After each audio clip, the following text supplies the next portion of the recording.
everyone, I'm Kimmer Dilyas and this YouTube channel is ngayon na lang ulit nabuhay. Ngayon na lang ulit ako mag-post. Hindi rin ako madalas kasi pala post, but maybe ito na yung start ng pagpo-post ko ulit. Lagi ko namang sinasabi dito sa ibang videos ko na hindi naman ako kilala.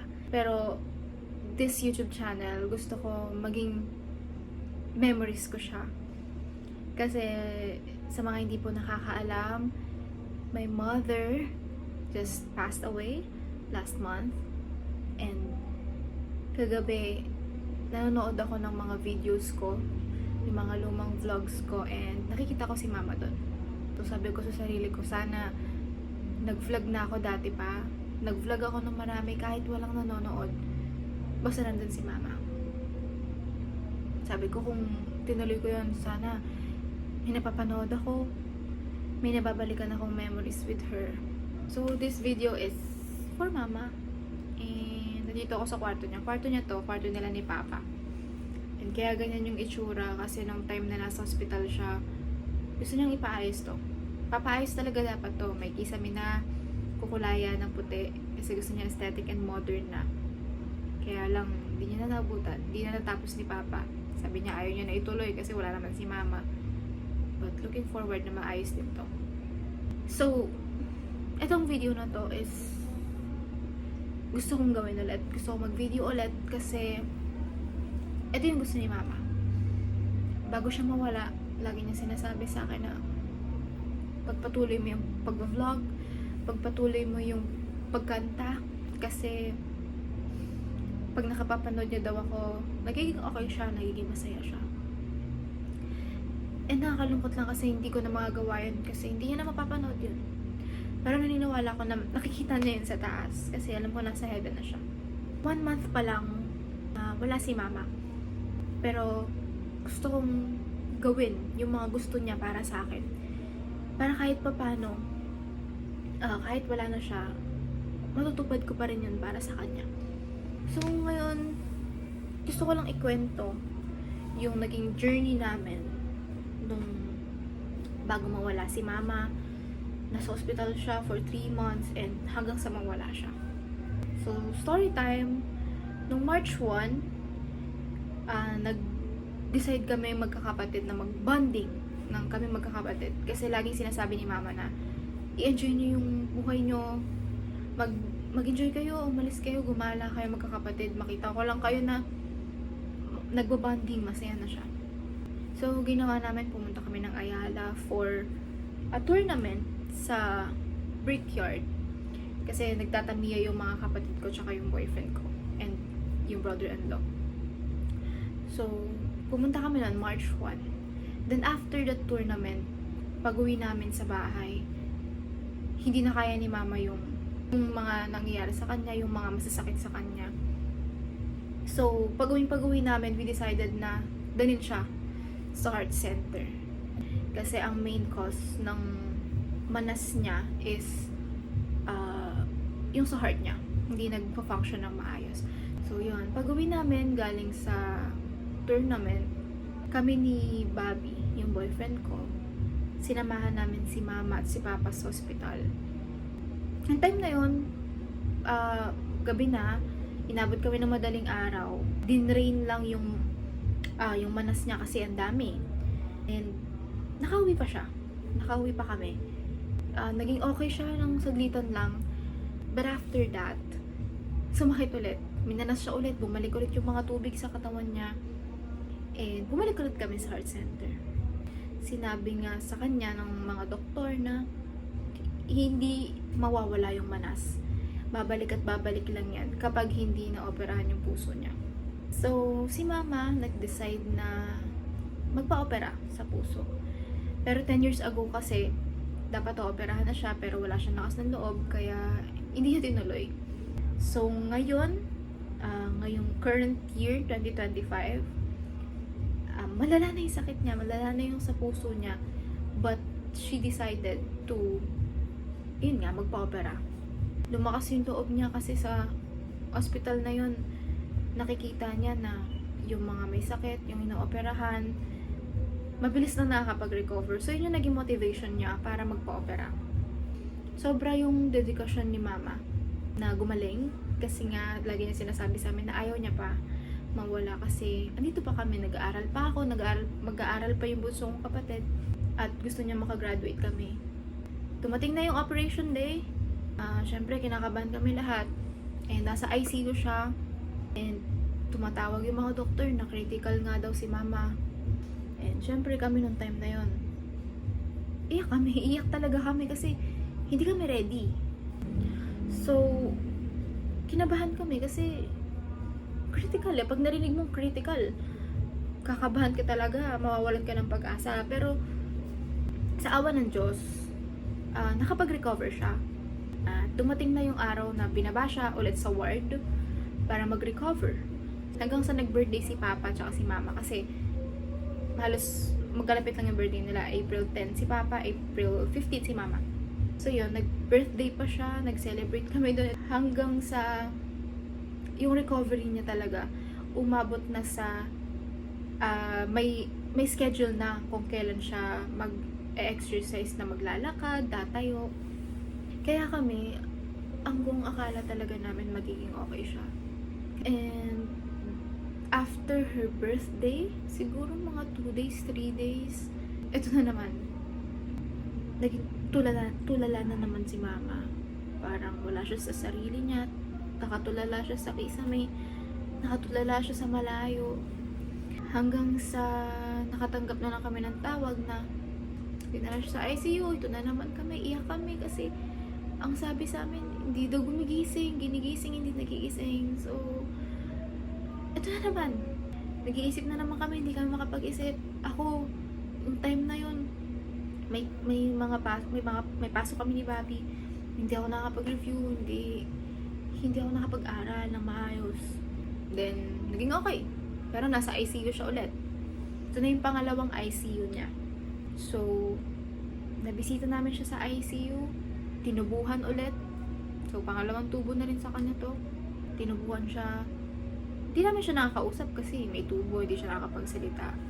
And, after nung surgery niya kasi wala talaga siyang boses. Hindi pa nakaka-recover yung boses niya.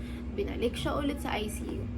And, doon na nag-start yung mga paghihirap ni mama. I mean, nag-start na yung paghihirap niya after that surgery. Pero mas lumala pa nung pangalawang ICU niya. Nakala namin gagaling siya. Sinabi ng doktor na sobrang galing daw ni mama kasi kung naubusan ka na ng sobrang daming dugo, dapat wala ka na eh. Pero si mama sobrang lumalaban siya nung time na yon. Doon na nag-start na hindi na namin siya nakakausap. Lip read na lang. Nakakausap namin siya, tutungo na lang, oo. Ang sinasabi lang namin, laban ka ma, laban ka kasi graduate pa ako. Ganun. Tapos may one time na sobrang lala na ng sitwasyon niya. Na sabi ko, ma, gusto mong yakapin kita, sabi ko. And then, sabi niya, ganun lang, oo lang, tungo lang. And then, sabi ko, hindi pwede ma eh, kasi ang dami nakakabit sa'yo. Ang dami nakakabit sa kanya that time. And, syempre, hindi ko siya mayakap kasi baka magalaw ko, baka mas lumala. So, ang hirap.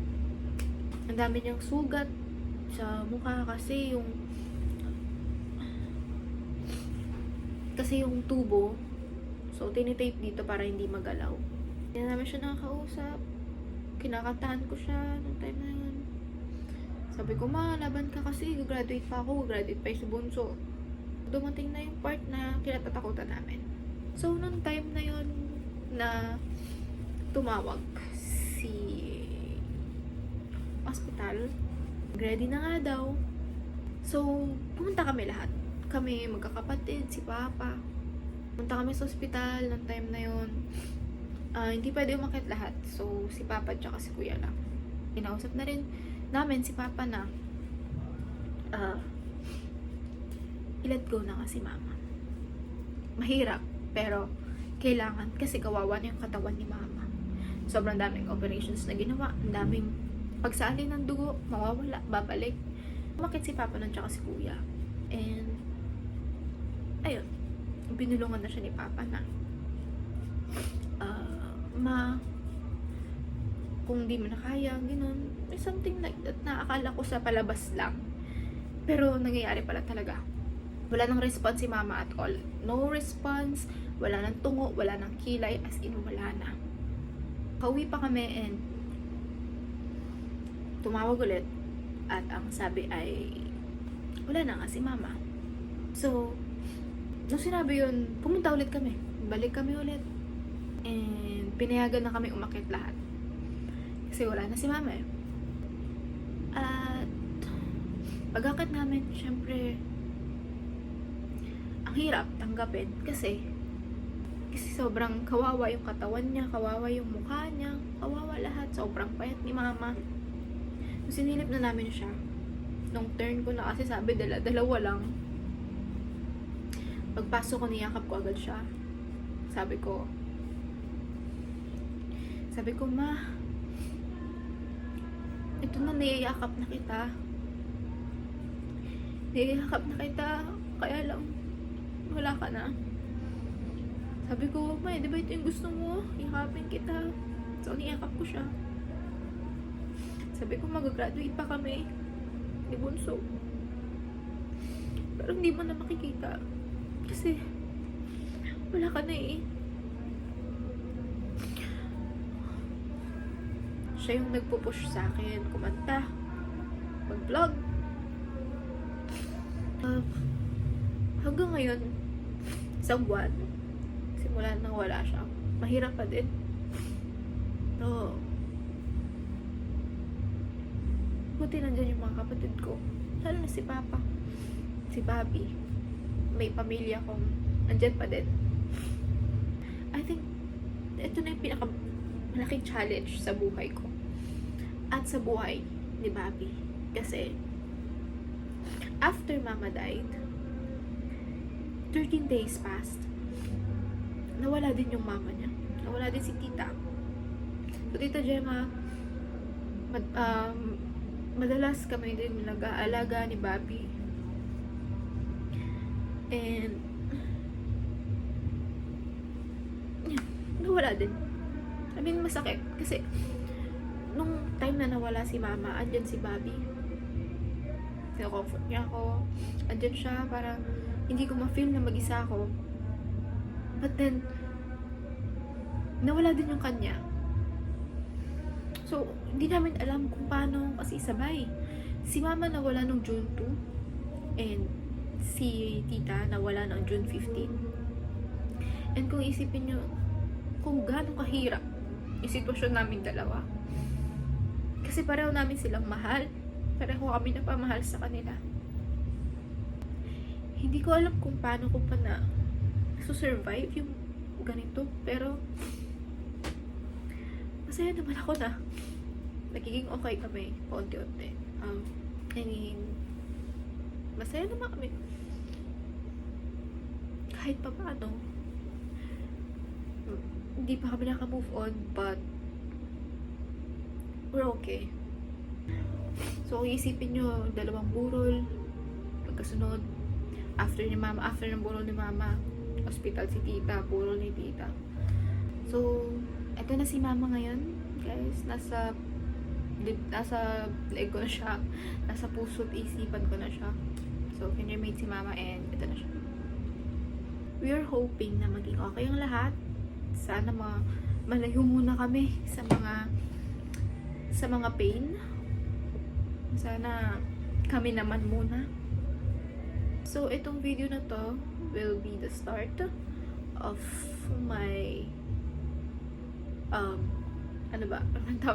start ng pag-video ko ulit. So, I will call this YouTube channel as my memories na ikikip ko hanggang sa paglaki ko.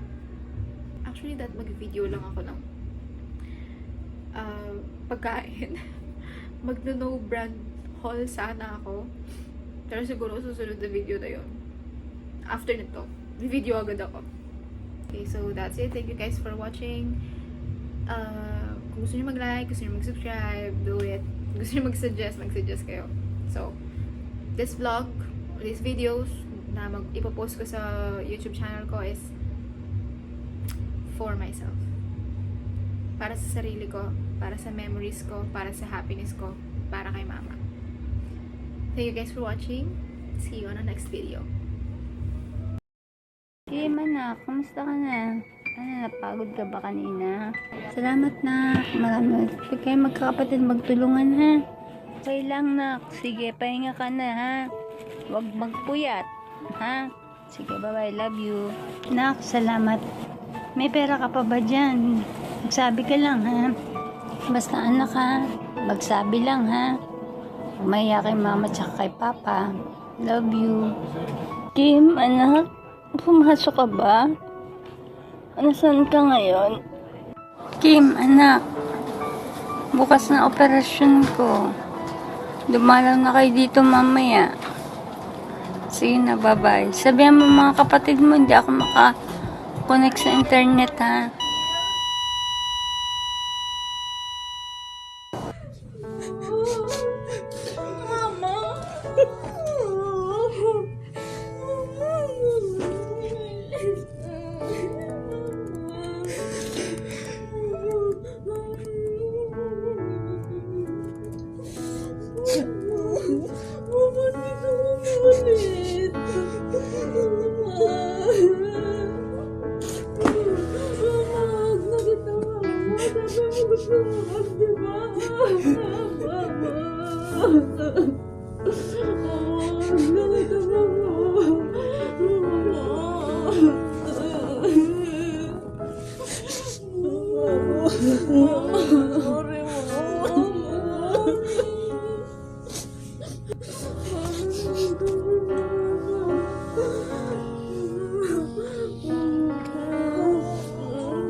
Happy birthday to you! Happy na birthday pa. Alam niyo na kung ano yun. Siyempre, magdaling ko. Sana, dali-diretso na to. No. Yeah!